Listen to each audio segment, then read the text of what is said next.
গতকাল নেপালের গুফা পাতালে যখন আমরা ছিলাম তখনও যেরকম আমরা আন্ডা কারি করেছিলাম, নিজেরাই রান্না করে খেয়েছিলাম, ঠিক সেরকম একই রকমভাবে বৌদি আমাদের গ্রুপের অন্যতম মেম্বার, আজকে বৌদি আমাদের চিকেন রান্না করে খাওয়াচ্ছে। আচ্ছা আচ্ছা, সঙ্গে ডিমের কষা হয়েছে, মানে যারা যারা ডিম খাবে তাদের জন্য ডিমের কষাও করেছে। এই যে ডিমের কষাটা আমি এখানে দেখাচ্ছি, এই যে ডিমের কষাও করেছে, একদম লাল লাল খুব সুন্দর কালার এসছে।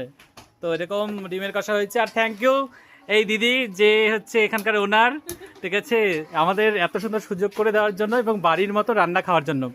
আমরা কি হয় পাহাড়ে হচ্ছে রাত্রিবেলা করে চিকেনই হয় যথারীতি, কিন্তু আমরা লাস্ট 2টা দিন যেই হোমস্টেতে ছিলাম সেখানে আমরা চিকেন নিইনি, ডিমই খেয়েছিলাম।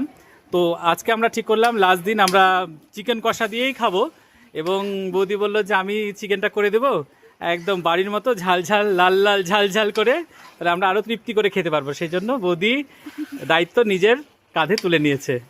তাহলে রান্না কেমন লাগছে? খুব ভালো। ঠিক আছে, আজকে জমিয়ে আমরা তাহলে চিকেন দিয়ে আজকে আমরা ডিনার করে নেব।